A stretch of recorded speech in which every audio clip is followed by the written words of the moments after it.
It's time for another installment of the Garden Chronicles because I haven't done one in a while. And as we all know, pictures are not my strength. So I'm going to stick with doing the videos, and I hope they're still visible or still watchable. Again, feel free to put things on mute if you don't want to listen to me. So, Jennifer's aunt sent us this little gift. Isn't it cute? Welcome to our garden, or my garden. It should be our garden. I mean, officially Jennifer's doing more work these days than I am. But there was a hydrangea class at the nursery.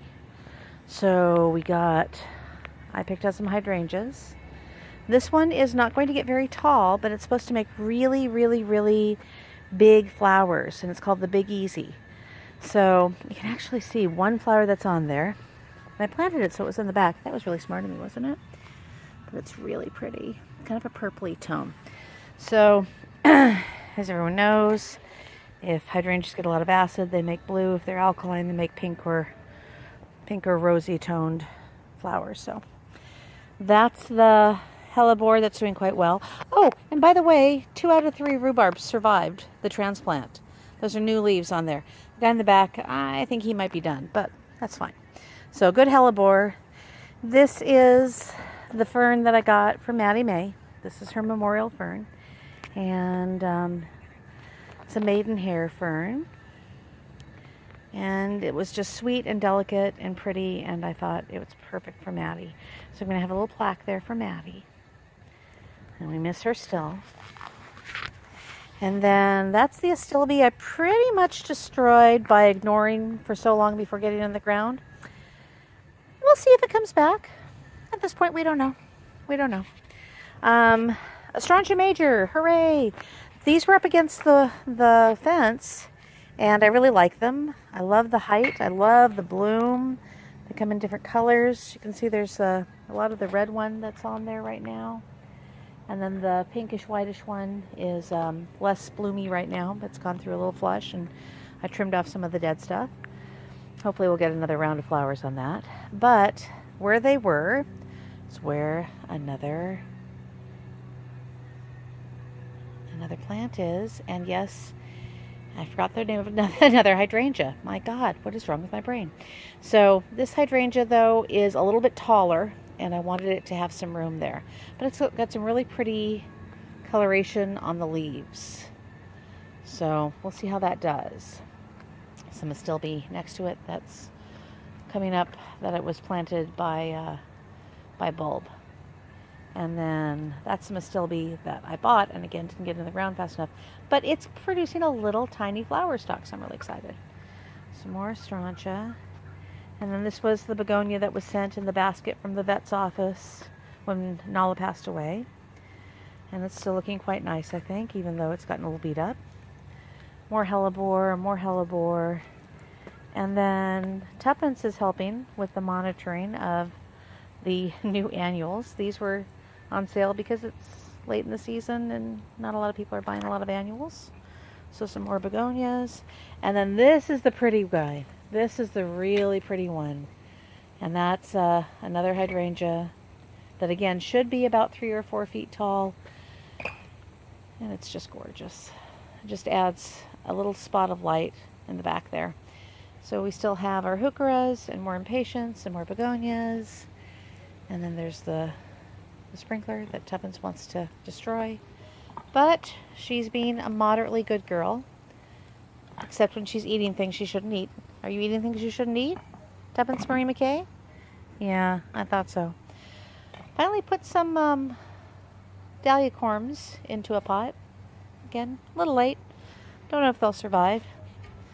So over here on the sunny side of the street, or yard, this is the latest of the David Austin roses. Yeah, I said I wasn't going to buy any more, but I did. So this is Eglantine, and it's named after, just read this, Eglantine Jebb, who was the founder of the Save the Children Fund from Shropshire, which I believe is where David Austin is from. So I thought it was a really cool, I mean, I love it's supposed to be a very pretty pale pink rose. It's late in the season, so I'm hoping that it just survives the winter. I'm expecting nothing from it this year, and hopefully it will do well. But I put it in a spot where I had some winter daphne. Did not realize that winter daphne is a shade plant, so didn't know that. There's the calicoe that also came from that basket from the vet's office when Nala passed away. Nala's rose will go somewhere over here, possibly near the rhubarb, we don't know. And then here are some of the newer roses. That one is Jude the Obscure, got some buds on it, and then Teasing Georgia has some buds that are going to bloom. That's some dianthus. And right here is Rosie the Riveter, and I don't normally go for the modern roses, but this one was a big sell by Trevor, the horticulturist at the nursery. He said that it would really be the rose to watch this year, and she's just been so pretty. And she's good and healthy too, which I like. So that's Rosie, and she's blooming like crazy. And then over here, this is Crown Princess Margarita, and I'm very pleased with her. Very, very pleased. She just looks beautiful. And this is a first year for that rose, doing very well. First year also for the Sceptre d'Isle, which I really love. Again, I have this obsession right now with the pale pink roses. And this one is just a lovely one. Beautiful fragrance. And more of the peachy tones again. This is Princess Charlene of Monaco. And she's covered with some buds right now. She's going to do another flush of bloom. I'm pretty excited about that.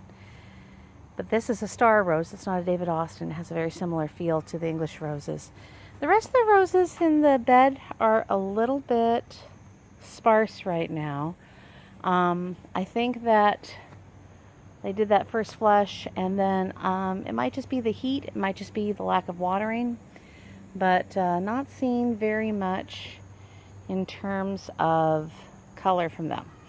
So that's that. I'm also thinking, this mess over here, that these mini roses are all going to go into the ground here, out of the pots and into the ground. I like them a lot, but I think they would be happier in the ground. So the Daphne was moved over here towards the under the deck, and hopefully they will do very well here. Got to get them a good drink, of course, next to their friend the lemon balm. And then when we step outside, we'll be able to smell their beautiful fragrance in the wintertime. So right now, not as tidy a yard as one might wish. Not from Jennifer's lack of effort, but probably from mine, because she's been working very hard. And my God, we need rain.